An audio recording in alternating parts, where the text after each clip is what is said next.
नमस्कार मित्रों, मैं दुर्गा प्रसाद मिश्र कादम्बरी की इस कक्षा में आप लोगों का स्वागत करता हूं।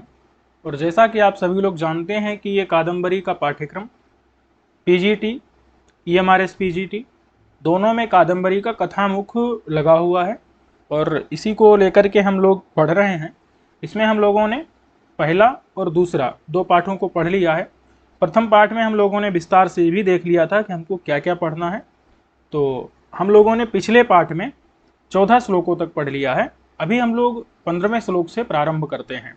ठीक है, तो आप लोगों को दिख रहा होगा।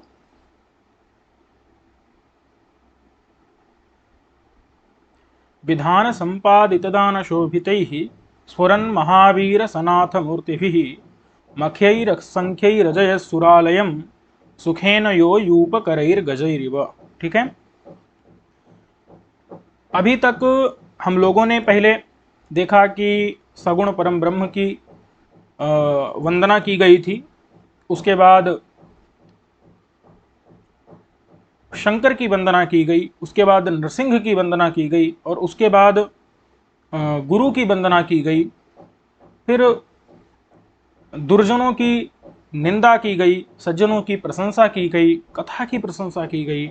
कवि ने अपने वंश में जो उत्पत्ति का जो मतलब वंश का प्रवर्तक था, मूल उत्पादक था अर्थात वत्स, और उनके वंश में जो फिर वत्स से बादशाह हुए और बादशाह के वंश में फिर कुबेर हुए, कुबेर के अनंतर अर्थपति हुए।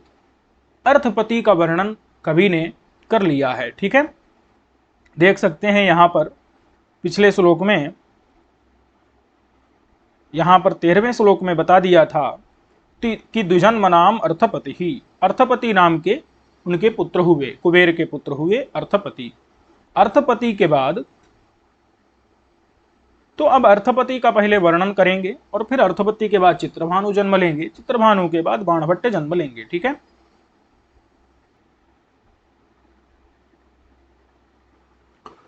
तो देखते हैं कि यह अर्थात अर्थपति ही, अर्थपति ने क्या किया, तो अर्थपति ही अजयत, अर्थपति ने अजयत यानी जीत लिया, जीत लिया, अर्थपति ने जीत लिया। अब बोले किसको जीत लिया, तो कहा सुरालयम, सुरों के आलय को जीत लिया। ठीक है, सुरों का आलय क्या है, तो सुरों का आलय है स्वर्ग। इतनी बात स्पष्ट हो गई कि नहीं। सुरालयम माने सुरों के आलय को अर्थात स्वर्ग को जीत लिया।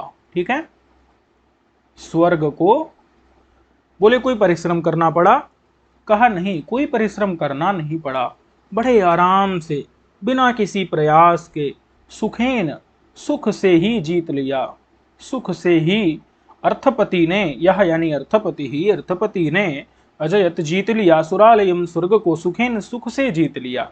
अच्छा, तो अब बात यह है कि जीतना है तो उसके लिए तो साधन चाहिए ना। क्या बिना किसी साधन के जीत सकते हैं अर्थपति? नहीं जीत सकते, इसीलिए साधन चाहिए। तो साधनों को जो है ना, साधक तमम करणम और करणे तृतीया, तो तृतीयांतों के द्वारा उस साधन का यहाँ पर वर्णन किया गया है। ये तृतीयांत हैं। ठीक है, अब फिर उनकी तुलना कर दी गई है किससे, यूपकरैर गजैरिव।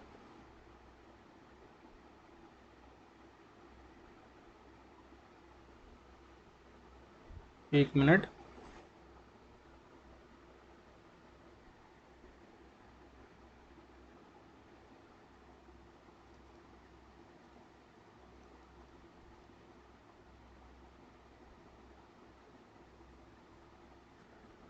ठीक है, यहां पर क्या है, यूपकरैर गजैरिव। ठीक है,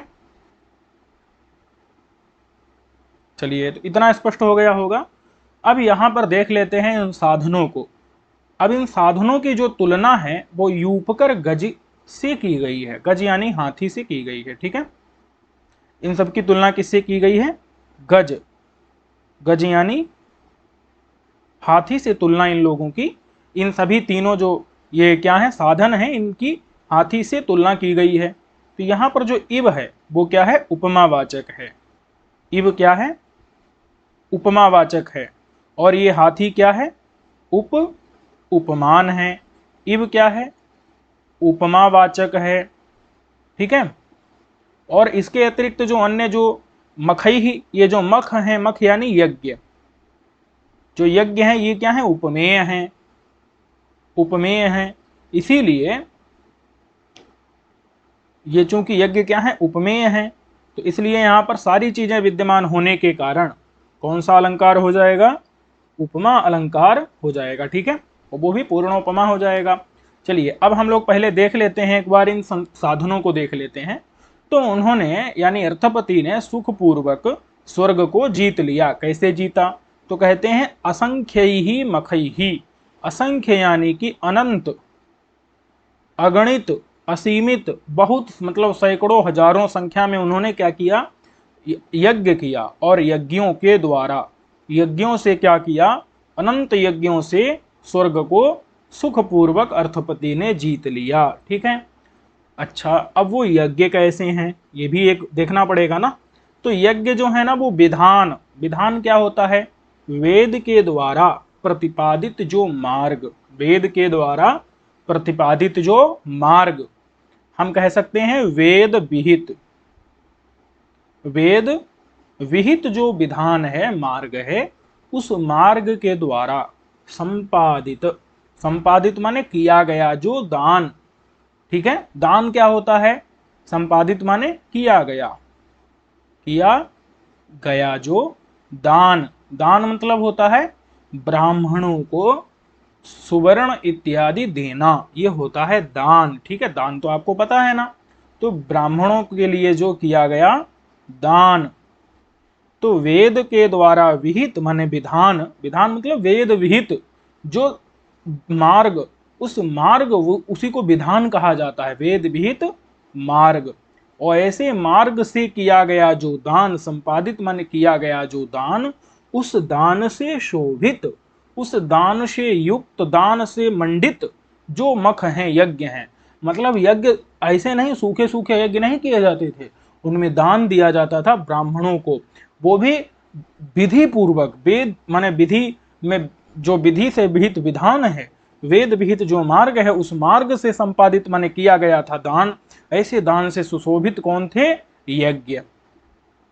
दान से सुशोभित कौन थे, यज्ञ। ऐसे यज्ञों के द्वारा अर्थपति ने, ऐसे यज्ञों के द्वारा अर्थपति ने सुख से स्वर्ग को जीत लिया। और वो यज्ञ कैसे थे, तो स्फुरन, स्फुरन का मतलब क्या होता है, चमकती हुई। स्फुरन माने चमकती हुई, मतलब देदीप्यमान, अथवा हम कह सकते हैं चमकती हुई। और महावीर का मतलब होता है यज्ञ की आग, यज्ञाग्नि, यज्ञाग्नि। चमकती हुई जो यज्ञ की आग है, स्फुरन माने चमकती हुई, महावीर यानी यज्ञ की अग्नि, उस अग्नि से सनाथ यानी युक्त, सनाथ यानी युक्त, मूर्ति भी, मूर्ति भी का मतलब है स्वरूप है जिनका, स्वरूप वाले, स्वरूप वाले। ठीक है, यहां समझ आ रहा है कि नहीं। तो स्फुरन माने चमकती हुई, महावीर माने यज्ञ की जो अग्नि, उसका नाम होता है महावीर। तो महावीर नाम की जो यज्ञ की अग्नि है, उससे सनाथ यानी युक्त, मूर्ति यानी स्वरूप है जिनका, ऐसे हो गए यज्ञ। और वेद विहित मार्ग से संपादित माने किया गया है दान, ऐसे दान से शोभित कौन हो गए, यज्ञ। और उन यज्ञों के द्वारा, और यज्ञ कितने हैं, बोले अनंत, असंख्य। तो असंख्य यज्ञ हैं, क्या है, असंख्य का मतलब तो आप लोग सब समझ ही रहे होंगे। असंख्य यज्ञों के द्वारा अर्थपति ने सुखपूर्वक सुरालयम माने सुरों के आलय घर को, स्वर्ग को अजैत माने जीत लिया। इतनी बात समझ में आ गई, कोई समस्या नहीं है इसमें। ठीक है, चलिए अब देख लेते हैं कि अब इसका उदाहरण क्या, किससे जो है इसकी तुलना की। अच्छा, यूप करई ही, ये भी देख लीजिए, यूप करई ही। ठीक है, तो यूप, यूप करही का मतलब क्या है, यूप क्या होता है, यूप मतलब होता है कि जो पशु को बांधने के लिए, यूप क्या होता है, पशु को बांधने के लिए खूंटा या खंभा। ठीक है, इस पशु को बांधने के लिए जो खूंटा या खंभा होता है वो होता है यूप। बात समझ में आ गई कि नहीं? तो यूप जो है, यूप मतलब यज्ञ में पशु को बांधने के लिए, कहाँ, यज्ञ में पशु को बांधने के लिए जो खूंटा या खंभा होता है उसको यूप कहते हैं। और यूप ही हैं कर माने हाथ, कर माने हाथ जिसके, ऐसा कौन हो गया, यज्ञ। मतलब एक हमने यज्ञ रूपी पुरुष की कल्पना कर ली और उस पुरुष के हाथ क्या हैं, यज्ञ में जो खंभे गड़ाए जाते हैं, जो जिनमें पशु बांधे जाते हैं, तो यज्ञ के पशु के बंधन के लिए जो गड़ाए गए खंभे खूंटे वही क्या हैं, कर माने हाथ हैं जिसके, ऐसे हाथ वाला जो यज्ञ। तो ये भी किसका विशेषण है, यूप करे ही किसका विशेषण है, यज्ञ का विशेषण हो गया। ठीक है, इतना तो आपने समझ लिया। लेकिन अब यहां लिखा है गजई ही। ठीक है, यूप करे ही ये समझ लिया ना, प्रत्येक शब्द का अर्थ समझ गए होंगे आप, कोई समस्या नहीं है। यूप करे ही माने कि पशु को बांधने वाले खूंटे या खंभा जो यूप है, वही कर माने हाथ है जिस यज्ञ का। तो ऐसे खंभा रूपी हाथ वाला यज्ञ। ठीक है, यज्ञ पुरुष। तो उस यज्ञ, ऐसे असंख्य यज्ञों के द्वारा अर्थपति ने सुरालय को जीत लिया। लेकिन अब कह रहे हैं कि यहां पर गजई ही इव, उस यज्ञ की तुलना किससे कर दी, हाथी से। किससे कर दी, हाथी से। अब अगर हाथी से तुलना कर दी है तो इसका मतलब ये सारे विशेषण, ये वाला भी, ये वाला भी, मथई ही तो नहीं जाएगा भाई, यू पकड़ई ये वाला, ये तीन विशेषण हाथी के अंदर भी जाएंगे। कैसे जाएंगे वो मैं आपको एक बार समझा देता हूं, ध्यान से समझने का प्रयत्न करिएगा। ठीक है, इसको जो है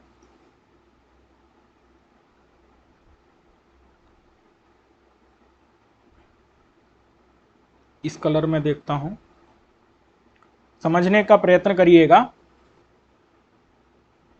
कि स्फुरन विधान संपादित दान शोभित ही, ये हाथी में कैसे घटेगा। ठीक है, तो जो हाथी होता है ना, उस हाथी के एक पसीना टाइप का निकलता है, उसका जो, उसको कहा जाता है मदजल। क्या कहा जाता है उसको, मदजल। तो जो बहुत बड़े बड़े हाथी होते हैं ना, उनका एक विशेष प्रकार का एक गंध युक्त उनका मदजल निकलता है, पसीना निकलता है, उससे वो सुशोभित होते हैं हाथी। और इसी कारण से उनके ऊपर भ्रमर यानी भौरे इत्यादि भी मंडराने लगते हैं। ठीक है, तो जब हाथियों को क्या किया गया, विधान, क्या लिखा है, विधान, विधान से संपादित दान वाले हाथी। अब विधान का मतलब देखिए यहां बदल जाएगा। तो विधान का मतलब क्या होगा कि हाथियों में मदजल और अधिक निकले, इस प्रकार के कुछ विधान किए गए हैं ग्रंथों में। बात समझ में है कि नहीं? तो ग्रंथों में क्या किए गए हैं, कुछ विधान किए गए हैं कि इस प्रकार से अगर आप हाथी को भोजन करवाओगे तो उसका और भी ज्यादा मदजल प्रवाहित होगा। तो इसीलिए विधान माने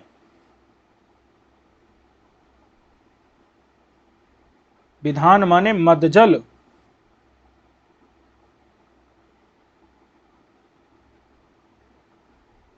उत्पन्न करने का जो विधान, तो उस विधान जो शास्त्रों में विहित है कि ये खिलाने से मदजल हाथी में उत्पन्न हो जाता है।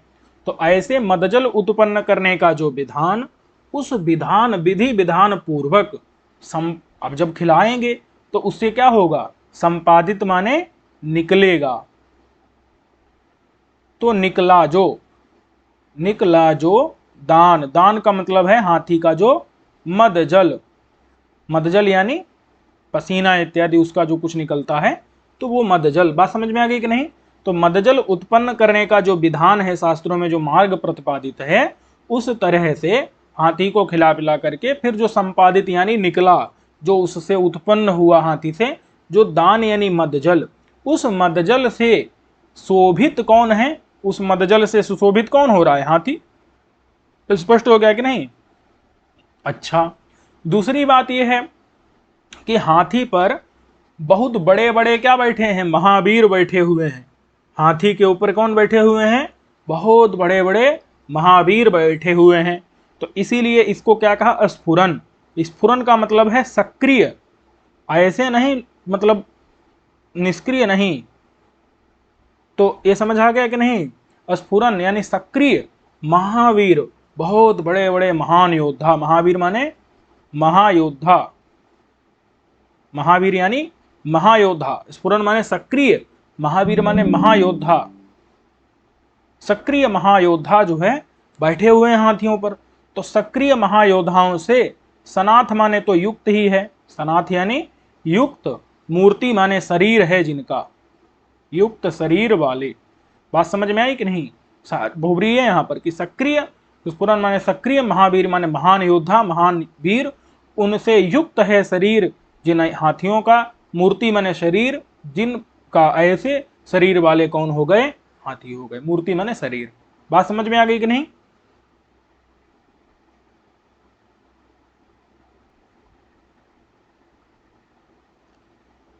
अच्छा, अब देखिए फिर हाथियों का विशेषण, ये तो हो गया। अब है यूप करई गजई। देखिए यूप मतलब अब हाथी के लिए अगर बात आएगी ना, तो अब हाथी का कर माने हाथ थोड़े होता है, और ना हाथी के पास यूप माने खूंटा होता है। तो हम यहाँ पर क्या कहेंगे, कर का मतलब होता है सूंड। कर का मतलब क्या होता है, सूंड। उसकी जो सूंड रहती है वो होती है कर, और यूप मतलब खूंटा। तो अब हम इसको हाथी के पक्ष में जब घटाएंगे तो हम कहेंगे खूंटे के समान या खंभे के समान। खंभे के समान, खंभे के समान जो सूंड, ऐसे सूंड वाले हाथी। बात समझ में है कि नहीं। यूप का मतलब क्या होगा, खंभा, और कर माने होता है सूंड। कर माने सूंड भी होता है, हाथ भी होता है। तो यूप माने खंभे के समान बहुत बड़ी बड़ी मोटी मोटी, कर माने सूंड है जिनकी, ऐसे सूंड वाले हाथी। तो ये तीसरा विशेषण भी क्या हो गया, ये जो यूप कर रही तीसरा विशेषण भी हाथी में चला गया। तो प्रत्येक विशेषण में प्रत्येक शब्द का क्या अर्थ होगा वो मैंने आपको बता दिया है। ठीक है, तो इस प्रकार से यहाँ पर अलंकार बन जाएगा, हाथी के साथ तुलना की जा रही है। बात समझ में है कि नहीं। तो जैसे राजा क्या करता है, अपने हाथी से शत्रु की सेना को जीत लेता है, उसी प्रकार से इन्होंने भी हाथियों के समान असंख्य यज्ञों के द्वारा क्या कर लिया, सुरालय को सुखपूर्वक अर्थपति ने जीत लिया, अपने वश में कर लिया। बात समझ में आ गई कि नहीं। तो जैसे कोई राजा क्या करता है, शत्रु को जीत लेता है, वैसे ही इन्होंने स्वर्ग को जीत लिया। तो यहाँ पर क्या कर, यहाँ राजा का जो व्यवहार है वो स्पष्ट नहीं लिखा है, बस हाथी लिख दिया है। यानी कि हम अनुमान लगा लेंगे, यानी व्यंग्य निकालेंगे कि राजा के व्यवहार को, जो राजा का व्यवहार है वो क्या होगा, वो व्यंग्य होगा। और उस व्यंग्य का क्या किया जाएगा, इस पर आरोप किया जाएगा, इस वाच्य अर्थपति के व्यवहार पर। अर्थपति के व्यवहार जो है ये वाच्य है, ये वाच्य व्यवहार है, इस पर क्या किया जाएगा, व्यंग्य का आरोप किया जाएगा। और फिर यहाँ पर समासोक्ति अलंकार हो जाएगा, जैसे मैं आप लोगों को ध्वन्यालोक में पढ़ा चुका हूँ। उपोढ़रागेण बिलोलतारकम तथा गृहीतम शशिना निशा मुखम।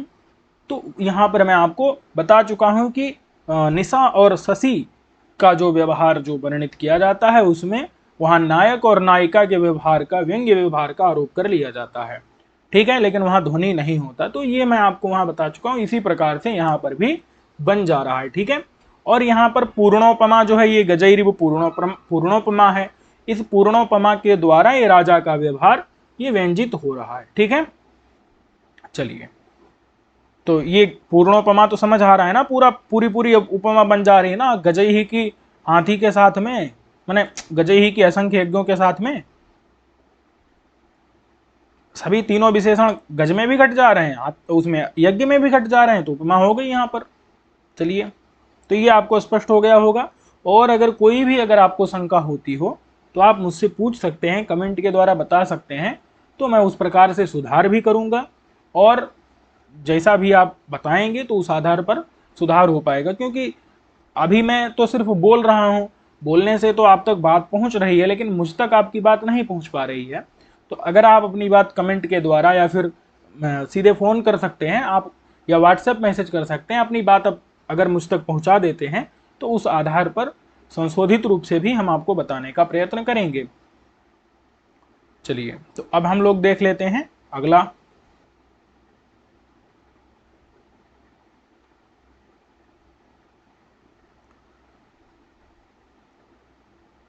सचित्र भानुम तनयम महात्मनाम सुतोत्तमानां श्रुतिशास्त्रशालिनां अवाप मध्ये स्फटिकोपलोपमं क्रमेण कैलासमिव क्षमाभृताम। देखिए, तो सबसे पहले कौन उत्पन्न हुए थे भाई? वत्स।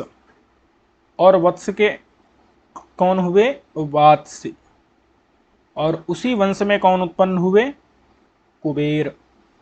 कुबेर के कौन हुए? अर्थपति। अर्थपति के कौन हुए? चित्रभानु। चित्रभानु से कौन हुए? बाण। ठीक है, तो इतना स्पष्ट हो गया यहां पर। अब यहां पर जो है ना, चित्रभानु का वर्णन कर रहे हैं। तो चित्रभानुम, चित्रभानु को, ये द्वितीयांत है, और सह, सह यानी अर्थपति। अर्थ, अर्थपति। अर्थपति ने अवाप, अवाप यानी पाया, पाया, प्राप्त किया। अर्थपति ने प्राप्त किया। बोले किसको प्राप्त किया? कहा तनयम, तनय माने पुत्र को। कहा भाई पुत्र का नाम क्या है? तो चित्रभानु। इस चित्रभानु नाम के पुत्र को अर्थपति ने प्राप्त किया। ठीक है, अच्छा, तो देखिए ये जो अर्थपति ने माने चित्रभानु नाम के पुत्र को प्राप्त किया, उनमें क्या विशेषता है तो वो बता रहे हैं। ठीक है, तो अच्छा, ये क्रमेण लिखा यहां पर। ठीक है, क्रमेण का मतलब ये है कि क्रम से, क्रम से। क्रमेण का मतलब क्या होता है? क्रम से। अभी क्रम से शब्द क्या बता रहा है? क्रम से शब्द ना कुछ द्योतित कर रहा है कि चित्रभानु को अर्थपति ने सीधे सीधे नहीं प्राप्त कर लिया, अपितु अर्थपति के पहले क्या हुए? 11 पुत्र हुए। बात समझ में आ रही कि नहीं? एकादश, एकादश क्या हुए? पुत्र हुए अर्थपति के।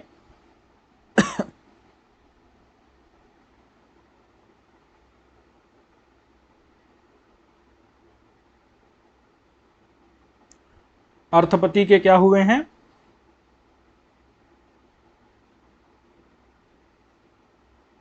एक मिनट रुकिए।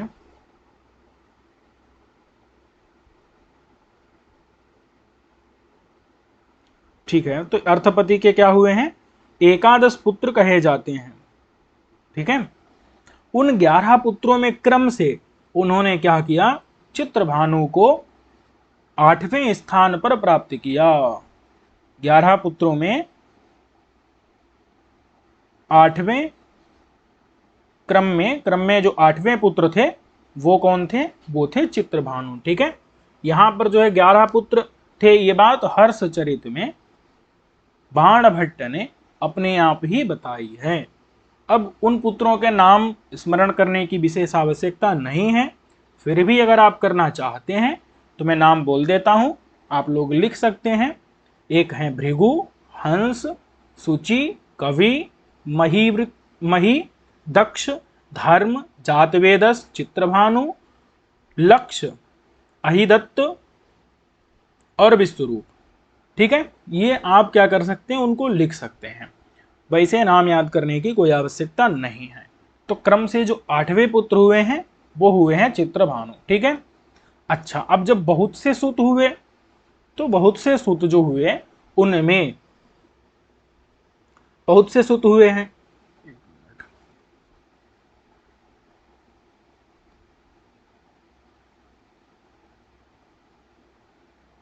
उनमें जो चित्रभानु थे उनमें कुछ विशेषता भी होगी। बात समझ में है कि नहीं? तो चलो ठीक है, अभी उनके सूतों का पहले वर्णन देख लीजिए कि जो 11 पुत्र हुए हैं वो 11 पुत्र कैसे थे? महात्मनाम। महात्मनाम का मतलब है कि उनकी महान आत्मा थी, महान, वो विद्यावान थे। बात समझ में है कि नहीं? वो बहुत ज्यादा जो है मतलब वेदादि शास्त्रों के ज्ञाता थे। और सुतोत्तमानाम माने उत्तम सुत थे। जो उनके 11 पुत्र क्या थे? उत्तम थे। ऐसा नहीं कि कोई भी पुत्र खराब रहा हो। तो सुतोत्तमानाम मतलब जो उत्तम 11 पुत्र थे और जो महात्मा थे, महान बुद्धि वाले थे, जो जिनकी इंद्रियां जिन्होंने अपनी अपने नियंत्रण में करके रखी थी। और श्रुति शास्त्र शालिनाम, माने श्रुति यानी वेद शास्त्र, जो वेदादि शास्त्र हैं उनका अध्ययन अध्यापन करके, और शाली यानी होते हैं सुशोभित होते थे। बात समझ में है कि नहीं? महात्मा नाम मतलब समझ गए कि नहीं? जिन्होंने जितेंद्रिय, जिन्होंने अपनी इंद्रियां जीत रखी हैं। सुतोत्तमा नाम, जो कि उत्तम सुत थे, यानी कि महान विद्वान थे। और क्या थे? श्रुति यानी वेद, वेद शास्त्र को पढ़ने पढ़ाने से, शाली यानी शोभायमान, शोभायमान थे। क्या थे? सुशोभित होते थे। ठीक है। तो ऐसे उन पुत्रों में चित्रभानु नाम के पुत्र को क्रमेण यानी 8वें स्थान पर अवाप यानी पाया। ठीक है। अब कहते हैं उसकी एक तुलना कर रहे हैं कि जिस प्रकार से, अच्छा, क्षमाभृताम, क्षमा का मतलब होता है क्षमा करने वाले। ठीक है। क्षमाभृताम मतलब समझ गए कि नहीं? क्षमा को धारण करने वाले, शांति धारण करने वाले, क्षमा करने वाले जो उत्तम सुत थे, उनमें 8वें स्थान पर क्रम से चित्रभानु को पाया। ठीक है। अब देखिए, क्षमाभृताम समझ गए कि नहीं? लेकिन क्षमाभृताम के दो अर्थ हैं। एक क्षमा का मतलब होता है क्षमा, और क्षमा वाले, और एक क्षमा का मतलब होता है पृथ्वी, और भृत मतलब होता है धारण करने वाले। तो पृथ्वी धारण करने वाले, तो पृथ्वी धारण करने वाले कौन माने जाते हैं? पर्वत। कौन माने जाते हैं? पर्वत। इसीलिए क्षमाभृत के दो अर्थ हैं, एक तो क्षमा धारण करने वाले, और एक है पृथ्वी। क्षमा मतलब होता है पृथ्वी, तो पृथ्वी धारण करने वाले यानी पर्वत। तो क्षमाभृत का अर्थ पर्वत भी होता है। तो पर्वतों के मध्य में कैलासमिव, कैलाश की तरह, जैसे बहुत सारे पर्वत हैं कि नहीं? बहुत सारे पर्वत हैं, लेकिन उन पर्वतों में जिस प्रकार से कैलाश पर्वत है, जो कि स्फटिकोपलोपमम, स्फटिक नाम का एक जो मणि होता है या पत्थर होता है, तो स्फटिक जो मणि है, स्फटिक पत्थर है, उस पत्थर के उपम, उपम का मतलब होता है सदृश, के समान। तो स्फटिक मणि के समान, स्फटिक पत्थर के, उपल मतलब पत्थर अथवा मणि, तो उपल मतलब पत्थर, मणि भी तो पत्थर ही है। तो स्फटिक रूप जो पत्थर, उस पत्थर के उपम यानी समान, निर्मल। क्योंकि जो स्फटिक होता है वो अत्यंत निर्मल माना गया है। क्या माना गया है? अत्यंत कलंक रहित माना गया है, स्वच्छ माना गया है, निर्मल माना गया है।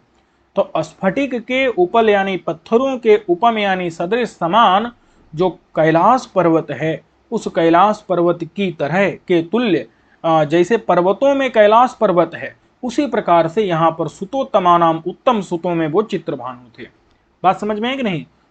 महात्मनाम सुतोत्तमानाम श्रुतिशास्त्रशालिनाम क्षमाभृताम मध्य, इनके मध्य में, इन माने 11 पुत्रों के मध्य में जो 8वें पुत्र चित्रभानु थे, वो कैसे थे? जैसे पर्वतों के मध्य में कैलाश पर्वत, क्षमाभृताम यानी पर्वतों के मध्य में, क्षमाभृताम माने पर्वतों के मध्य यानी मध्य में, कैलासम इव, कैलाश की तरह, इव माने की तरह। ठीक है, की तरह, तो कैलाश की तरह। क्षमाभृताम माने पर्वतों में, के मध्य यानी मध्य में, कैलाश में वो कैलाश की तरह थे, वो कैलाश पर्वत की तरह। कैसे? स्फटिक के उपल यानी पत्थरों के समान, उपम यानी निर्मल, स्वच्छ, कलंक रहित थे चित्रभानु। बात समझ में आ गई कि नहीं? तो स्फटिक के उपल यानी पत्थर के समान, उपम माने समान, सदृश, कलंक रहित थे, निष्कलंक थे। जैसे कैलाश पर्वत एकदम निष्कलंक है, भगवान शंकर का पर्वत है, उसी प्रकार से चित्रभानु नाम के उनके जो 8वें पुत्र थे वो भी एकदम निष्कलंक थे। ठीक है। चलिए, अब यहां पर जो है, अगर अलंकार की बात की जाएगी तो उपमा अलंकार स्पष्ट हो रहा है। कैलाश में भी यहां पर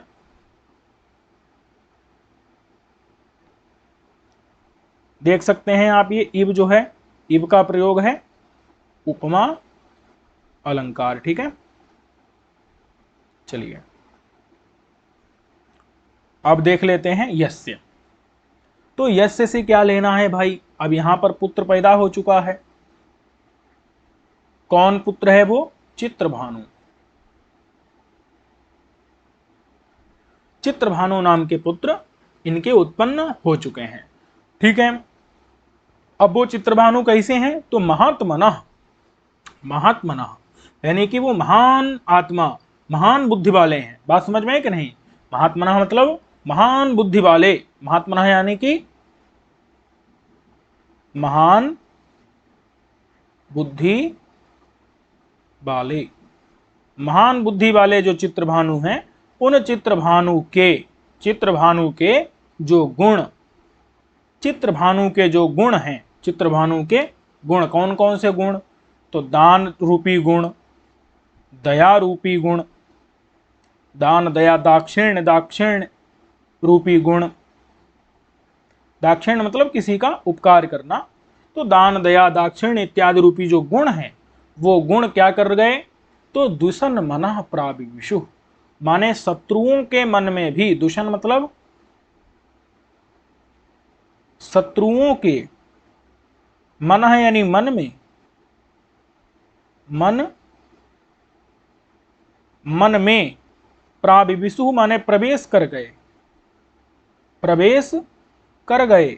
समझिएगा, कर गए। कौन?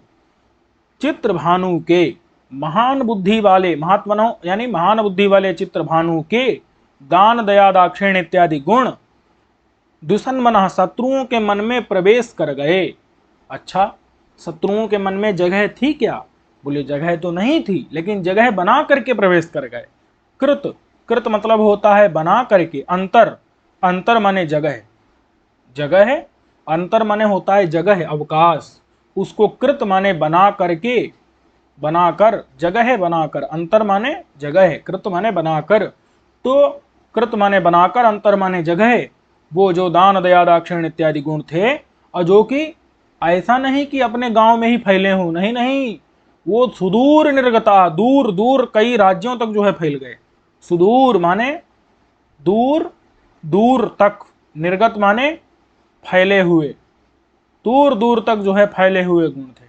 बात समझ में है कि नहीं? चित्रभानु के, महात्मनो माने महान बुद्धि वाले, चित्रभानु के, यस्य माने चित्रभानु के, दूर दूर तक निर्गता माने फैले हुए, दान दया दाक्षिण्य इत्यादि जो गुण थे, वो अंतर माने जगह, कृत माने बना करके शत्रुओं के मन में भी प्रवेश कर गए।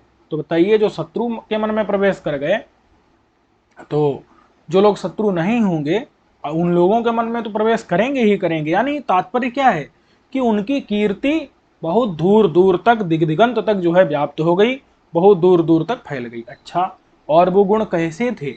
तो वो बता रहे हैं कैसे थे। कलंक मुक्तेन्दु कलामलत्युषः। ठीक है।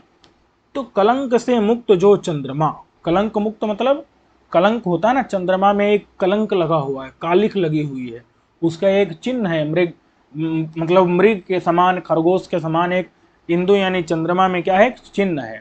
तो कलंक से मुक्त जो इंदु यानी कि चंद्रमा, कलंक से मुक्त जो, मुक्त माने रहित, कलंक से मुक्त माने रहित चंद्रमा। कैसा चंद्रमा? निर्मल चंद्रमा, निर्मल जो चंद्रमा। ऐसे चंद्रमा की जो कला है, ऐसे चंद्रमा की जो कला है, कला मतलब उसकी किरणें, चंद्रमा की जो कला माने किरणें, वो किरणें कैसी होंगी? समझिए, अगर चंद्रमा कलंक युक्त होगा तो किरणें कलंक युक्त हो जाएंगी, लेकिन अगर चंद्रमा कलंक से मुक्त होगा तो ऐसे इंदु यानी चंद्रमा की किरणें कैसी होंगी? एकदम निर्मल होंगी। तो वही बता रहे हैं, कला अमल, अमल मतलब निर्मल, निर्मल। बात समझ में है कि नहीं? तो कलंक से रहित चंद्रमा की जैसी किरणें निर्मल निर्मल होती हैं, उन किरणों के समान, उन किरणों के समान निर्मल, किरणों के समान निर्मल, तुष यानी कांति। तो जैसे किरणों की कांति एकदम निर्मल होती है, वैसे ही कलंक रहित चंद्रमा के किरणों की कांति एकदम निर्मल कांति के समान निर्मल कांति वाले। तुष मतलब होता है कांति, तुष माने कांति, और यहाँ लिखा है अमल, अमल माने निर्मल। ठीक है, तो कलंक से मुक्त जो इंदु यानी चंद्रमा, उसकी जो कला यानी किरणें, उन कला यानी किरणों के समान अमल, अमल यानी निर्मल, तुष माने कांति है जिनकी, ऐसे गुण। बात समझ में है कि नहीं? गुणों की, गुण भी एकदम श्वेत हैं, एकदम निर्मल कांति वाले हैं, जैसे कलंक रहित चंद्रमा की किरणें हों, उन किरणों की निर्मल कांति के समान कांति वाले गुण हैं। बात समझ में आ गई कि नहीं? अच्छा, और वो गुण कैसे हैं? तो भैया बता रहे हैं कि जैसे नृसिंह भगवान के नखांकुर हों, जैसे नृसिंह भगवान के नखांकुरों ने क्या किया था, दुर्योधन माने हिरण्यकशिपु की छाती को फाड़ दिया था, उसी प्रकार से ये गुण भी क्या कर रहे हैं, शत्रुओं की छाती को फाड़ के जो है हृदय के अंदर घुस जा रहे हैं। ठीक है, दुश्मन मने शत्रुओं के मन मने हृदय को फाड़ करके उसके अंदर प्राविष्य में प्रवेश कर गए। ठीक है, इतनी बात समझ में आ गई कि नहीं? चलिए आप देखिए, जो नृसिंह के नखांकुर थे, नृसिंह यानी भगवान, जो अभी पहले भी हम प्रारंभ में उपेंद्र के रूप में नृसिंह का वर्णन हम पहले भी पढ़ चुके हैं कि नहीं? तो नृसिंह स्वरूपधारी भगवान विष्णु के जो नखांकुर थे, क्या थे? जो नखांकुर थे वो दुषत, अब यहां जो दुषत का अर्थ बदल जाएगा, दुषत माने हो जाएगा हिरण्यकशिपु। हिरण्यकशिपु के मनः माने हृदय को, हृदय को फाड़ करके और अंदर प्रवेश कर गए, प्राविशु माने प्रवेश कर गए। अब यहां देखिए कृतांतरा तो वैसे ही बन जाएगा, जगह बना करके, जगह बना करके कृतांतरा यहां भी घटेगा, नखांकुर में भी। ये समझ रहे हैं कि नहीं? ये जो है नखांकुर में भी घटेगा, कि जो नखांकुर हैं वो भी जगह बना करके, जगह बना, कृतांतरा माने अंतर माने जगह को, कृत माने बना करके, और द्विषत माने, द्विषत मतलब होता है शत्रु, लेकिन यहां शत्रु कौन होगा? हिरण्यकशिपु। तो उसके हृदय को फाड़ करके और अंदर प्रवेश कर गए, प्राविशु माने प्रवेश कर गए। ठीक है, अच्छा, भगवान नृसिंह के जो नखांकुर हैं, नखांकुर समझ रहे हैं कि नहीं? नाखून, वो नाखून भी कैसे हैं? तो कलंक मुक्तेंदु कलामल तुषा, एकदम उसमें भी घटेगा कि कलंक से रहित चंद्रमा की किरणों के समान निर्मल कांति वाले हैं भगवान नृसिंह के नखांकुर, और गुण भी हैं एकदम निर्मल कांति वाले, श्वेत कांति वाले। क्योंकि याद रखिएगा, कीर्ति जो है ना, यश, वो श्वेत कांति वाला माना गया है, श्वेत शोभा वाला माना गया है। ऐसे नखांकुर भी जो है वो भी एकदम श्वेत निर्मल कांति वाले हैं। और उन नखांकुरों ने क्या किया? हिरण्यकशिपु के द्विषत माने हिरण्यकशिपु शत्रु के मन यानी हृदय को पाड़ करके उसके अंदर वो नखांकुर प्रवेश कर गए। ठीक है, चलिए, तो अब बताइए,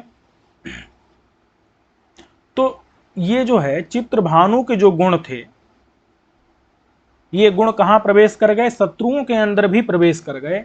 तो जब शत्रुओं के अंदर प्रवेश कर गए तो साधारण लोगों के अंदर क्यों नहीं प्रवेश कर जाएंगे?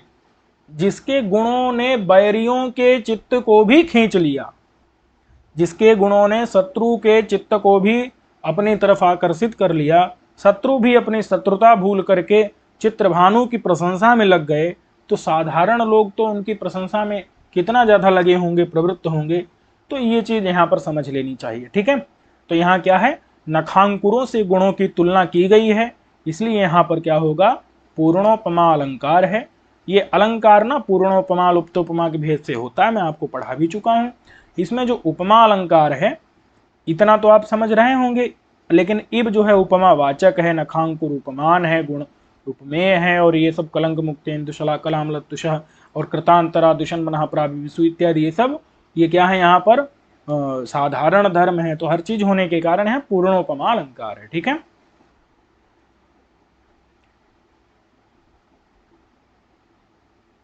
तो ये स्पष्ट हो गया इतना।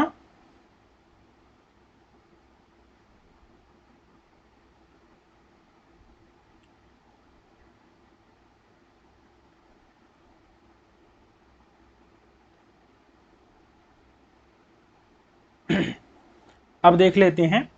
दिशामलीकालकभंगतां गतस्त्रयी वधू कर्णतमाल पल्लवः चकार यस्याध्वरधूम संचयो मलीमसः शुक्लतरम निजं यशः। यस्य, यस्य, यस्य से कौन लेना है? चित्रभानु। चित्रभानु ने, चकार माने कर दिया, कर दिया। चित्रभानु ने, यस्य, यस्य माने चित्रभानु के, एक मिनट, चित्रभानु के अध्वर धूम संचय, अध्वर माने यज्ञ के, धूम माने धुएं, यज्ञ के धुएं के, संचय माने समूह ने, यज्ञ के धुएं के समूह ने, यज्ञ के धुएं का जो समूह था, समूह समझ रहे हैं, संचय मतलब बहुत ज्यादा धुआं, तो यज्ञ का इतना धुआं निकला भाई साहब कि चित्रभानु ने इतने यज्ञ कर दिए, इतने यज्ञ कर दिए कि यज्ञ के जो अध्वर माने यज्ञ के, धूम माने धुएं के, संचय यानी समूह ने, चकार माने कर दिया। अच्छा क्या कर दिया? अच्छा कहते हैं वो धुआं कैसा था? तो कहते हैं मलीमसा। अब धुआं कैसा होता है बताओ? काला काला होता है ना, काला काला कृष्ण वर्ण का जो था। मलीमसा मलिन, मलिन यानी काला काला, जो यज्ञ के धुएं का समूह था, यज्ञ के धुएं का जो समूह था वो कैसा था? वो काला काला था। लेकिन उसने क्या कर दिया? कर दिया, क्या कर दिया? तर, तर माने और ज्यादा, शुक्ल, शुक्लतर का मतलब होता है अधिक शुक्ल। पहले क्या था? थोड़ा था, अभी बाद में क्या कर दिया? और अधिक शुक्ल यानी श्वेत, उज्ज्वल, श्वेत अथवा उज्ज्वल। निज, निज माने अपना, यश, यश माने कीर्ति, ठीक है। तो यस्य माने चित्रभानु के, अध्वर माने यज्ञ के, धूम माने धुएं का, संचय यानी जो समूह था वो यद्यपि मलीमसा था, माने काला काला था, लेकिन जब वो धुआं दिग दिगंत में फैला, समझिएगा, अरे धुआं भाई उत्तर, दक्षिण, पूर्व, पश्चिम, वो धुआं जब उत्तर दिशा में, पूर्व दिशा में, पश्चिम दिशा में, हर तरफ चारों दिशाओं में जब वो धुआं फैला तो क्या हुआ? हर दिशा में, हर राज्य में धुआं फैल गया। लोग कह रहे हैं कहां से धुआं आ रहा है भाई? तो पता चल रहा है चित्रभानु के घर यज्ञ चल रहा है। तो चित्रभानु ने इतने असंख्यों सैकड़ों यज्ञ कर दिए कि उनके अध्वर माने यज्ञ के धुएं का जो संचय था वो एकदम काला काला धुआं जब कई राज्यों में, दिशाओं में, उत्तर, दक्षिण, पूर्व, पश्चिम, हर जगह जब फैल गया धुआं, तो वो लोगों में उनकी कीर्ति व्याप्त हो गई। मतलब पहले जितनी कीर्ति थी वो कम थी, वो धीरे धीरे और भी कीर्ति बढ़ गई, उनका यश और भी बढ़ गया। वही बता रहे हैं कि निजम, निजम माने अपना जो यश था, जो अपनी कीर्ति थी, वो उन्होंने और भी बढ़ा ली, और भी कीर्ति को क्या कर लिया? उज्ज्वल कर लिया, और भी कीर्ति को श्वेत कर लिया, शुक्ल तरम, और भी अधिक जो है शुक्ल कर लिया।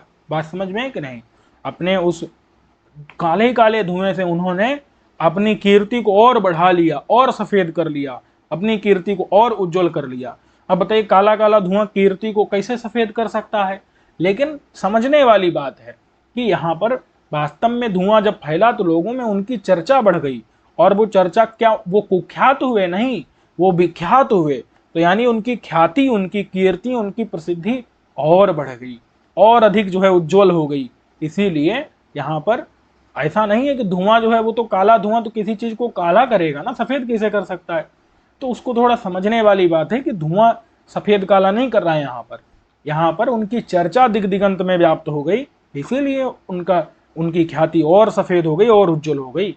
इसी चीज को बता रहे हैं कि शुक्लतरम निजम यशः, अपने यश को उन्होंने और भी ज्यादा श्वेत कर दिया। ठीक है, तो यहाँ पर जो है, इसलिए आपको पहले लगेगा कि नहीं काला काला धुआं तो और उनकी कीर्ति को काली कर देगा, लेकिन नहीं, काला धुआं जहां पहुंचा वहां उनकी प्रशंसा होने लगी, इसलिए उनका यश और शुक्ल हो गया, और श्वेत हो गया, और उज्जवल हो गया। तो इसलिए शुक्लतरम निजम यशः, अपने यश को उन्होंने, चित्रभानु ने अपने अध्वर धूम के संचय यानी कि यज्ञ के धुएं के संचय से जो कि संचय मलीमस था, काला काला धुआं था, धुएं का समूह था, उसके द्वारा अपने यश को उन्होंने और शुक्ल बना लिया। ठीक है, तो यहाँ क्या है, यहाँ विरोधाभास है। पहले दूर से लगेगा आपको, क्या लगेगा कि यहाँ ये तो गलत हो रहा है भाई, काला धुआं तो काली काली कीर्ति उत्पन्न करेगा, लेकिन नहीं, वो उनकी और प्रसिद्धि बढ़ा दे रहा है। तो विरोध लग रहा है लेकिन वास्तव में विरोध नहीं है। तो जब विरोध लगे और ना हो तो उसको क्या कहते हैं, उसको विरोधाभास अलंकार कहते हैं। बात समझ में आई कि नहीं। और दूसरी चीज क्या है कि यहाँ पर कार्य तो काला काला है, माने कारण जो है वो काला है और कार्य कैसा सफेद उत्पन्न कर रहा है, ये भी गड़बड़ है। इसका मतलब ये है कि जैसा कारण अगर जो है धुआं है वो तो काला काला है और उससे उत्पन्न क्या हो रहा है, उनका यश जो है वो सफेद सफेद उत्पन्न हो रहा है, तो उल्टा हो रहा है कि नहीं। तो उल्टा जब होता है ना तो वहां विषम अलंकार होता है। क्या होता है, विषम अलंकार। जैसे जैसे रावण के लिए वरुण ने अपने पास फेंके, लेकिन वो फिर से लौट के रावण के गले को बांधने के लिए फेंके थे, लेकिन रावण ने ऐसी हुंकार लगाई कि वो जो सांपों के जो वरुण के पास थे वो फिर से वरुण के ही गले में जा पड़ गए। तो वहां विषम अलंकार है। ये चीज आप पढ़ेंगे जो है शिशुपाल वध में, जब रावण का वर्णन चलता है 68 श्लोक तक। ठीक है, चलिए, तो यहाँ विरोधाभास भी है, विषम अलंकार भी है। इतना स्पष्ट हो गया।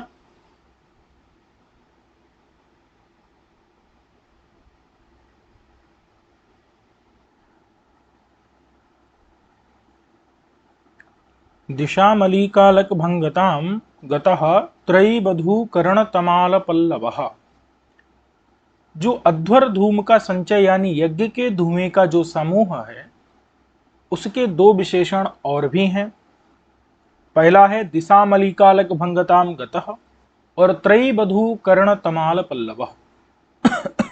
ठीक है, तो देखिए ऐसा है ना, जो स्त्रियां उनके ललाट के ऊपर यानी उनके माथे के ऊपर कुछ तिरछे से जो बाल लटकते रहते हैं तो वो उनकी सुंदरता को और बढ़ा देते हैं। ठीक है, ये एक बात याद रखिए।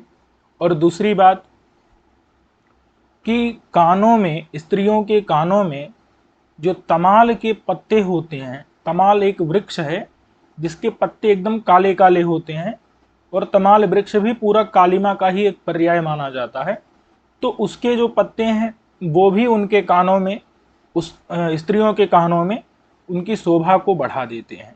ठीक है, दो बातें आपने समझ ली कि स्त्रियों के माथे के ऊपर जो तिरछे तिरछे जो बाल हैं वो बाल क्या करते हैं, उनकी शोभा को बढ़ा देते हैं। इसी प्रकार से स्त्रियों के कानों में तमाल के पत्ते भी लटकते हुए तमाल के पत्ते भी उनकी शोभा को, स्त्रियों की शोभा को बढ़ा देते हैं। तो यहां पर ये जो अध्वर के धुएं का जो समूह है उसको एक तो तमाल का पत्ता बता दिया जो कि कानों में लटक रहा है, किसके, स्त्री के कानों में लटक रहा है। वधू माने जो विवाहिता है उसके कानों में लटक रहा है तमाल का पत्ता। तो तमाल का पत्ता नहीं लटक रहा है, अभी तो धुआं का समूह लटक रहा है। अच्छा, वो कौन सी बहू है भैया जिसके कानों में तमाल का पत्ता न लटक करके धुएं का समूह लटक रहा है तमाल के पत्ते के रूप में? तो कहते हैं त्रयी। त्रयी यानी कि वेदत्रयी। तो जो वेदत्रयी, अब तीनों वेद आपको तो पता ही होंगे, सामवेद, ऋग्वेद, यजुर्वेद। ये जो वेदत्रयी रूपी वधू है, उस वधू के कानों में, उस वधू के कानों में तमाल नाम का एक वृक्ष होता है। तो उसके जो पत्ता, उसका कानों में तमाल का पत्ता, तो तमाल का पत्ता तमाल के पत्ते के रूप में कौन सामने आ रहा है, धुएं का समूह, यज्ञ के धुएं का समूह। इतना समझ आ गया भाई। किसी भी वेदत्रयी रूपी जो वधू यानी कि स्त्री है, वधू माने स्त्री, उसके कानों में, जो वेदत्रयी रूपी स्त्री है उसके कानों में तमाल के पत्ता, अब समझिएगा, तमाल का पत्ता स्त्री के कानों में लटकता हुआ उस स्त्री की शोभा को बढ़ा देता है। तो यहाँ धुएं का संचय रूपी जो तमाल का पत्ता है वो त्रयी वधू यानी वेदत्रयी रूपी वधू, वेदत्रयी रूपी स्त्री के कानों में लटक रहा है और वो क्या कर रहा है, उसकी शोभा को बढ़ा दे रहा है। अच्छा, ये एक बात हो गई। अब जो है स्त्री के ललाट पर जो तिरछे बाल होते हैं वो यहां पर जो है दिशा रूपी स्त्री, क्या दिशा रूपी जो बधू है, दिशा रूपी जो बधू यानी स्त्री है, उस स्त्री के ललाट पर, बधू के, उस स्त्री माने बधू के ललाट पर,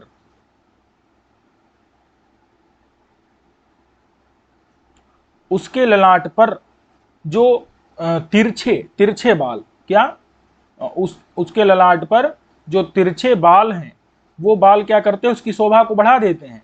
लेकिन यहां वो तिरछे बाल कौन है, तो यहां वो तिरछे बाल जो है धूम का समूह है, धूम का समूह।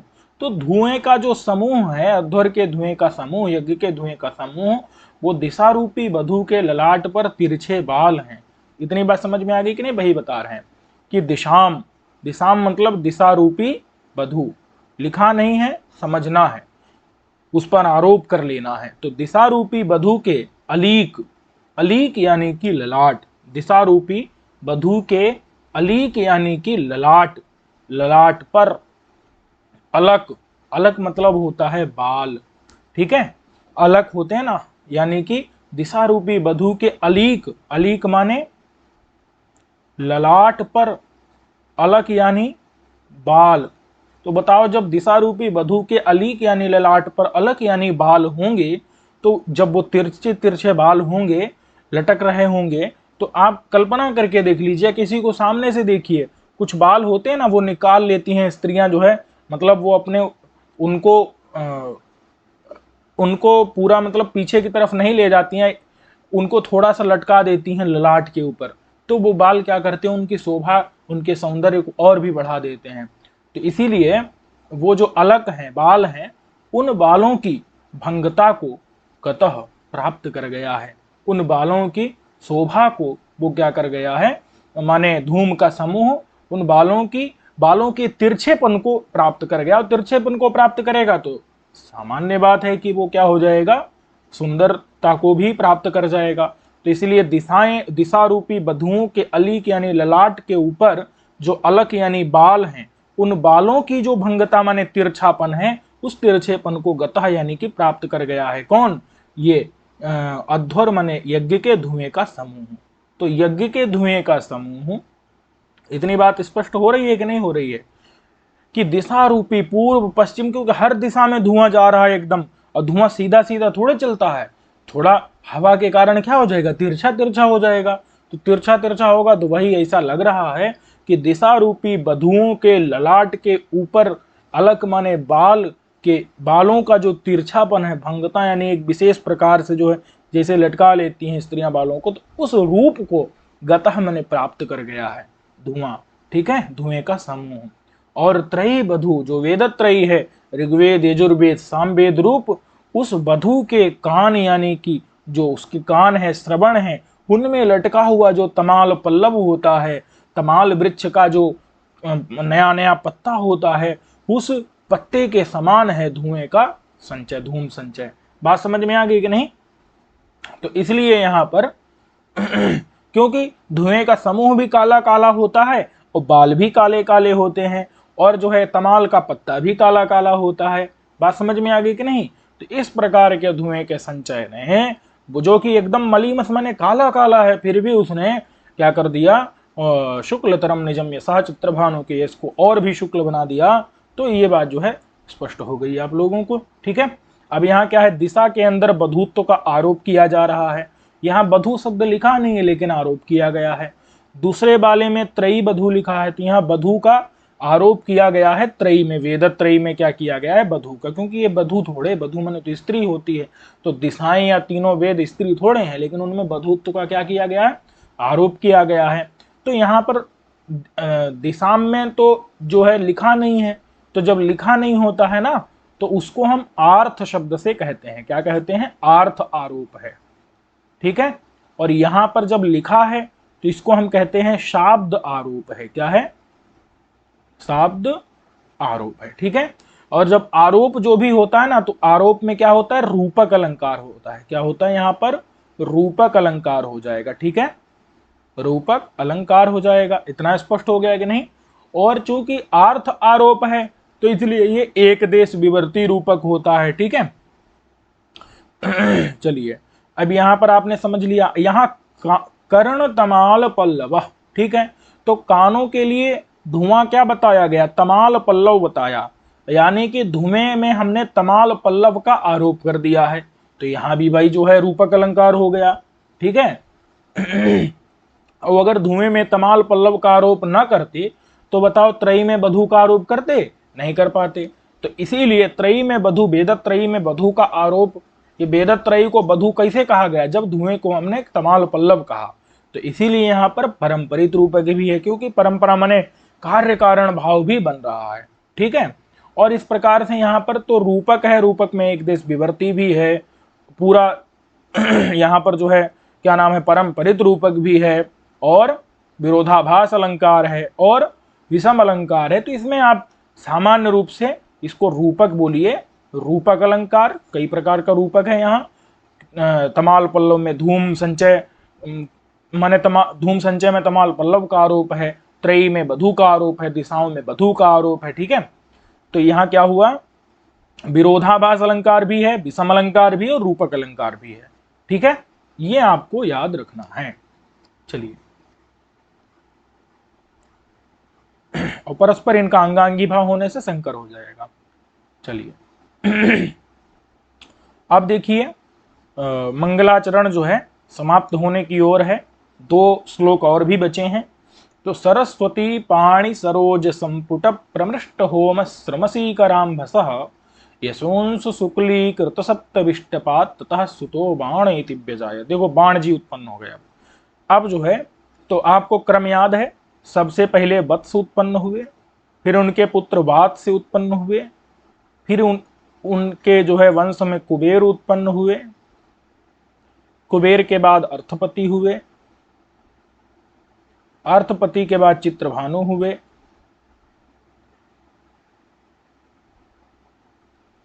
चित्रभानु से कौन उत्पन्न हुए, बाण उत्पन्न हुए। ठीक है,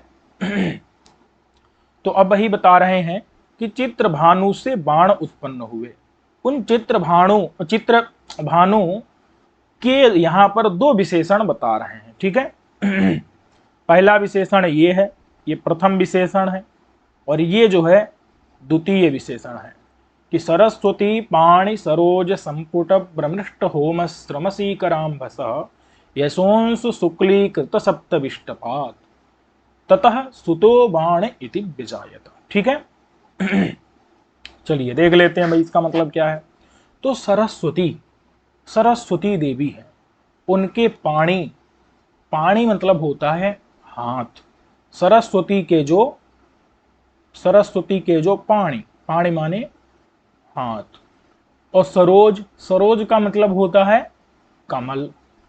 तो हाथ रूपी जो कमल है, वो कमल एक है क्या बताओ, 2 होते हैं, मतलब हाथ रूपी, अरे हाथ तो 2 होते हैं ना, तो हाथ रूपी जो कमल है वो कमल कितने हैं, संपुट, संपुट मतलब होता है जोड़ा। तो सरस्वती के हाथ रूपी जो कमल, हाथ रूपी जो कमल, उन कमलों का जो हस्तरूपी कमल का जो युगल माने जोड़ा, ऐसे जोड़े के द्वारा प्रमृष्ट, प्रमृष्ट मतलब है पोंछा गया है। किसको पोंछा गया है बोले भाई, तो होम श्रम सीकर अंभसा, समझिएगा कि इन्होंने मतलब होम किया, इतना ज्यादा जो है यज्ञ करते थे। कौन, चित्रभानु, चित्रभानु का वर्णन है। तो चित्रभानु इतना ज्यादा होम करते थे, तो होम करते थे तो उसमें परिश्रम होता था, भाई हवन करेंगे परिश्रम होगा। तो इसलिए जब होम से क्या होता था,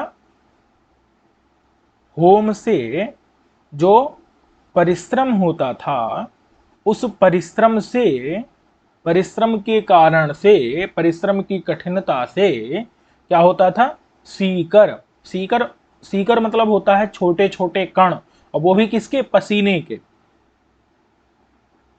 पसीने के सीकर होता है। सीकर मतलब होता है छोटे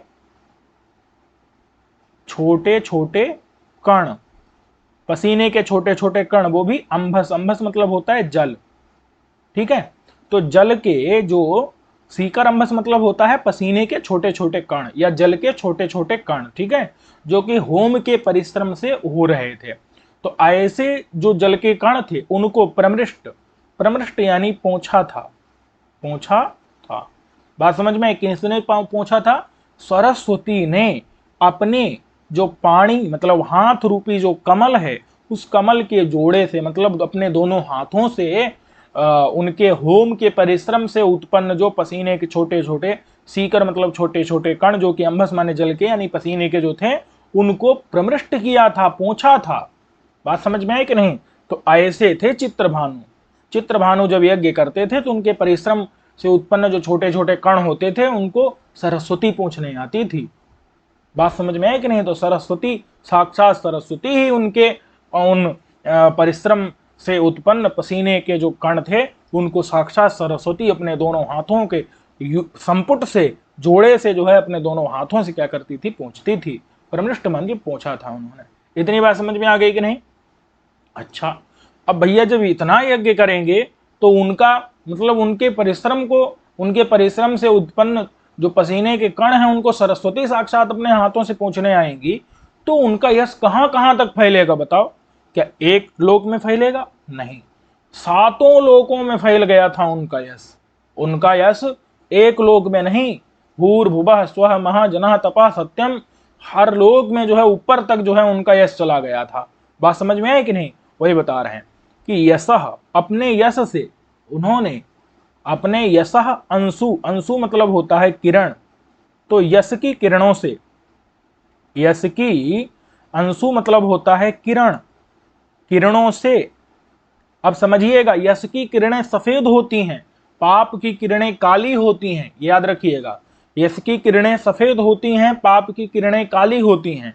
तो उन्होंने अपने यश की किरणों से शुक्लीकृत मतलब होता है सफेद कर दिया, सफेद कर दिया। बोले किसको कर दिया? कहा सप्त माने सातों, सातों विष्टप कहते हैं लोकों को, सातों जो ऊपर वाले लोक हैं उन लोकों को क्या किया? अपने यश की अंशु, यशो अंशु लिखा ना, यशः प्लस अंशु, यशोंशु माने यश की अंशु माने किरणों से शुक्लीकृत माने सफेद कर दिया था। शुक्लीकृत माने वो पहले सफेद नहीं थे, उनको अब सफेद कर दिया। बात समझ में है कि नहीं? किसको कर दिया? बोले सातों लोकों को, सातों लोकों को, सप्तविष्टपा, सातों लोकों को। किसने? चित्रभानु ने। ये भैया जो चित्रभानु हैं इन्होंने अपने यश की किरणों से, अपने यशो अंशु, यश की अंशु माने किरणों से शुक्लीकृत सफेद कर दिया था, सप्त माने सातों, विष्टप माने लोकों को। ऐसे चित्रभानु से, ततः, ततः माने उन चित्रभानु से, ततः माने उन चित्रभानु से कौन उत्पन्न हुआ? कहा सुतः उत्पन्न हुआ, पुत्र उत्पन्न हुआ। कहा उस पुत्र का क्या नाम है? बाण, बाण नाम का, बाण इति, बाण इस प्रकार के नाम वाला पुत्र सुतः व्यजायत, उत्पन्न हुआ। बाण नाम वाले, बाण नाम वाला जो है सुत पुत्र, पुत्र उत्पन्न हुआ। इतना स्पष्ट हो गया कि नहीं? चलिए, अब उस बाण ने क्या कमाल दिखाया भाई, स्पष्ट हो रहा है कि नहीं? कोई समस्या है इसमें? अगर यहां पर अलंकार की बात करेंगे तो बहुत बड़ा अलंकार जो है इन्होंने कर दिया है भैया। पता चला अपने किरणों से सातों लोकों को प्रकाशित कर दिया, अपने यश की किरणों से। ऐसा होता है क्या? जब ना हो और वर्णित कर दिया जाए तो कौन सा अलंकार? अतिशयोक्ति, अतिशयोक्ति अलंकार। ठीक है, स्पष्ट हो रहा है कि नहीं? और यहां पर जो है तो इस प्रकार से यहां पर क्या है? अतिशयोक्ति अलंकार है।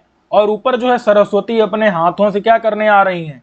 उनके जो है परिश्रम, यज्ञ करते हैं तो उसमें होम माने यज्ञ करते हैं तो उसके श्रम माने परिश्रम से उत्पन्न जो सीकर, अम्भस माने पसीने के छोटे छोटे कण हैं, अम्भस मतलब जल और सीकर माने छोटे छोटे कण, तो जल के जो छोटे छोटे कण यानी पसीने वाले छोटे छोटे कणों को सरस्वती अपने पानी हाथ रूपी सरोज यानी कमल के संपुट माने जोड़े से आकर के प्रमिष्ट माने पहुंचती हैं। अब बताओ, ये भी बड़ी अतिशयोक्ति।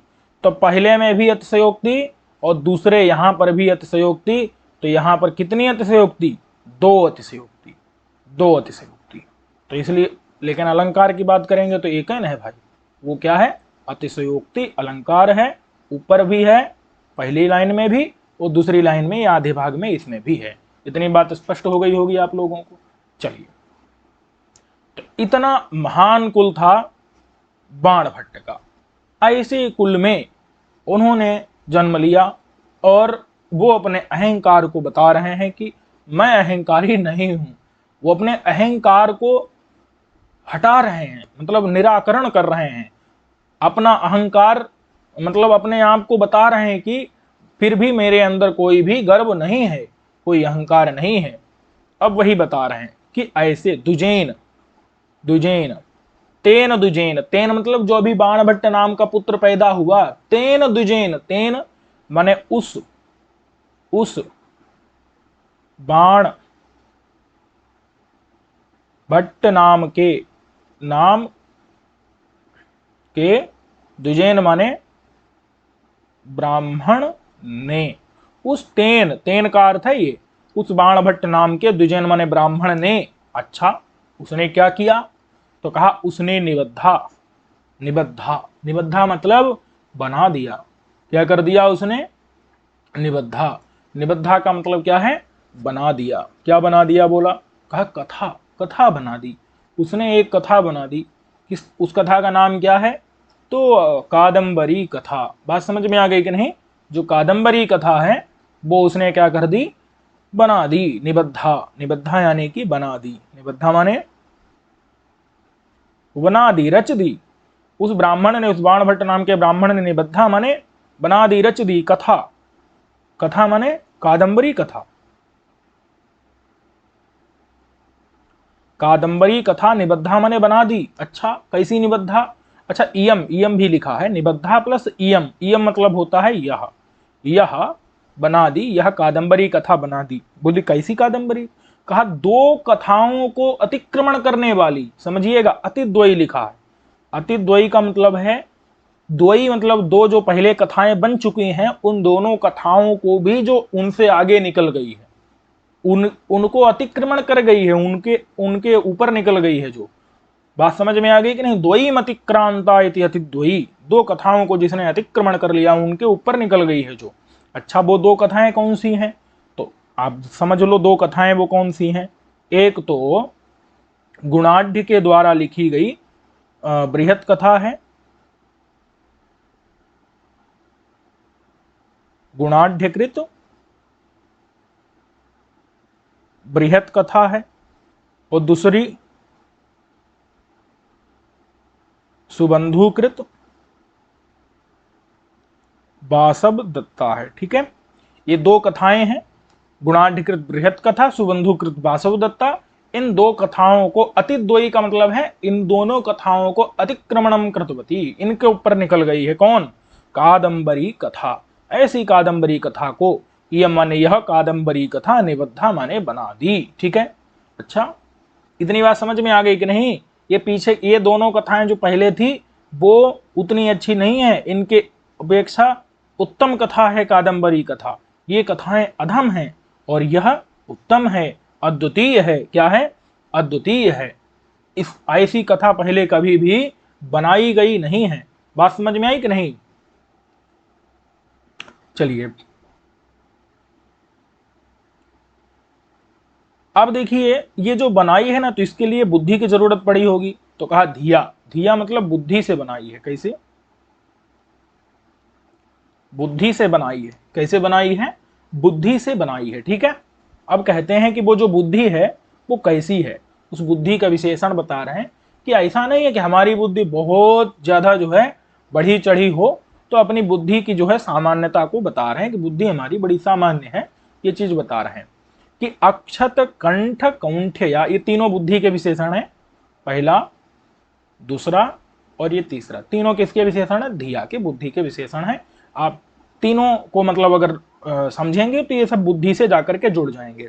तो बुद्धि कैसी है, अक्षत कंठ कौंठ्या, यानी कि अक्षत, अक्षत मतलब बना हुआ है, बना हुआ है। समझिएगा, अक्षत का मतलब होता है जो अभी छत माने नष्ट नहीं हुआ है, अभी नष्ट नहीं हुआ है। क्या नष्ट नहीं हुआ है, कंठ, कौंठ्या माने कंठ, कंठ होता है गले का, गले की, और कौंठ का मतलब होता है मंदता, मंदता। तो गले की मंदता बना हुआ है माने बनी हुई है, नष्ट नहीं हुई है। कंठ माने गले की, कौंठ यानी मंदता अभी अक्षत है, बनी हुई है, मतलब अभी हमारा गला बहुत ज्यादा उत्कृष्ट नहीं हो गया है, अभी हमारे गले में कुंठता मंदता बनी हुई है, अभी हमारा गला कुंठित है, मंद है, अभी गले की मंदता कुंठता जो है नष्ट नहीं हुई है। बात समझ में आ गई कि नहीं? अभी गले की मंदता बनी हुई है, गले की कुंठता अभी बनी हुई है, अभी हमारा मतलब अभी हम कोई बहुत भारी विद्वान नहीं हो पाए हैं, अभी जड़ता हमारे अंदर, मूर्खता बनी हुई है, ऐसे समझ लीजिए।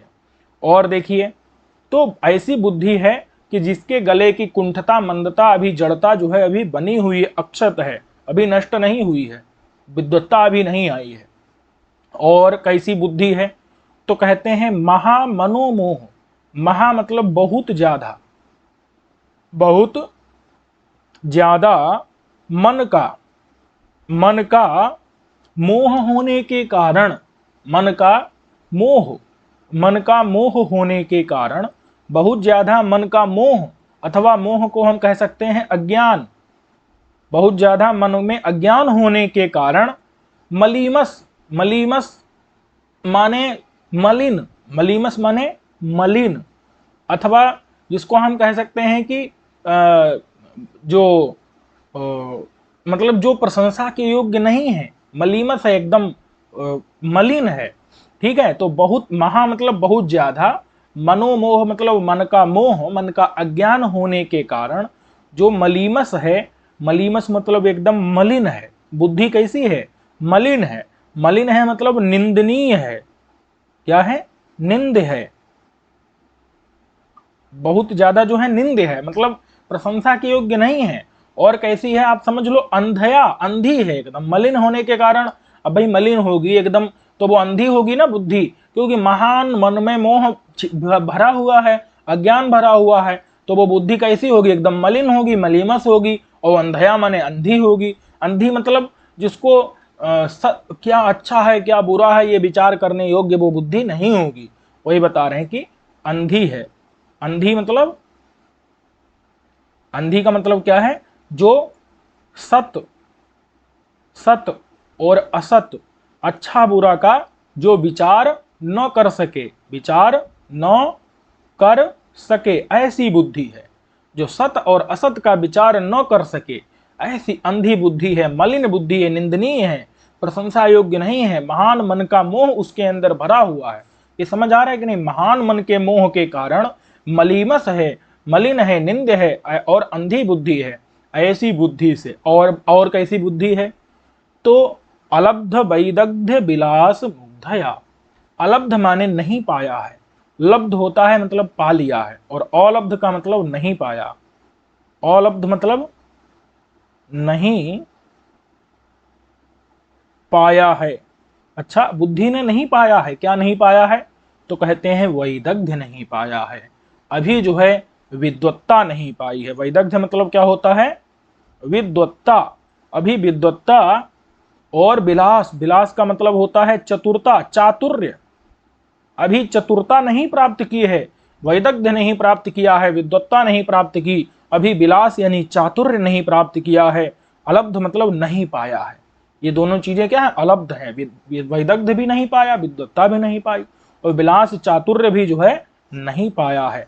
समझ आया कि नहीं? विद्वत्ता भी नहीं पाई, विलास माने चातुर्य भी नहीं पाया है, तो इसी कारण से वो बुद्धि कैसी है? मुग्ध। मुग्ध का मतलब होता है मूर्ख, मुग्ध माने क्या होता है? मूर्ख है, इसीलिए एकदम मुग्ध बुद्धि है। तो ऐसी मूर्ख बुद्धि के द्वारा, अत्यंत सुकोमल भोली भाली मूर्ख बुद्धि के द्वारा, ठीक है, ऐसी धिया यानी बुद्धि के द्वारा, निबद्धा माने बना दी, यम माने यह, कथा कादंबरी कथा, अद्भुत कादंबरी कथा मैंने बना दी है, जो कि अतिद्वयी, जो पुरानी दोनों कथाएं हैं, गुणाढ़ की बृहत कथा और सुबंधु की वासव दत्ता, दोनों को अतिक्रमण करने वाली मैंने ऐसी कथा बना दी है। बात समझ में आई कि नहीं?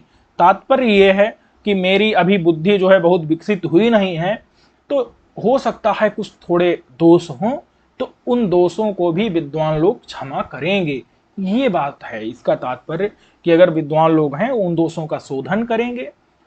ये बात समझ में आ गई कि नहीं? क्योंकि अभी मेरी बुद्धि उतनी विकसित नहीं हो, इस प्रकार से हाँ, मुझे माफ करना ये तात्पर्य है। कहीं गलती हो जाए तो माफ करना, सुधार कर देना, इसमें तात्पर्य है। मतलब अपने अहंकार का वो त्याग करके इस प्रकार से वर्णन कर रहे हैं। ठीक है, तो यहां पर जो है अनुप्रास अलंकार है, महामनोमोह मली मसांध्या मौम की आवृत्ति है, अलब्ध वैदग्ध विलास अनुध्या। तो यहाँ अनुप्रास अलंकार है, आपको ये स्पष्ट दिख रहा है। इसके अतिरिक्त यहाँ पर ठीक है, तो ये अर्थालंकार कोई है नहीं। तो इस प्रकार से ये जो है 20 श्लोकों का जो मंगलाचरण है, ये आपका क्या होता है, यहां पर याद रखिएगा 20 श्लोकों का जो है ये मंगलाचरण यहां पर बाणभट्ट ने यहां पर प्रस्तुत किया है। ठीक है, इसमें कोई समस्या नहीं है। अब हम लोग जो है इसमें गद्य भाग की तरफ बढ़ेंगे। आसीद अशेष नरपति सिरह समभ्यर्चित शासन पाक शासन इवापरः। ये सब जो है विशेषण किसके हैं? राजा शूद्र को नाम, शूद्र के विशेषण हैं। इनको हम जो है अगले पाठ में देखेंगे। तो कोई भी जिज्ञासा है अगर, तो आप पूछ सकते हैं, कमेंट के माध्यम से भी कह सकते हैं, आप व्हाट्सएप के माध्यम से भी अपनी शंका है वो आप मुझे बता सकते हैं। किस प्रकार से जो भी अगर कुछ सुधार अपेक्षित है वो भी बता सकते हैं। तो और भी अपने मित्रों को भी बता दीजिए, पाठ चल रहा है, उन लोगों को भी बता दीजिए ताकि अन्य लोग भी इसका लाभ प्राप्त कर सकें। ठीक है, सर्वेभ्यो नमो नमः।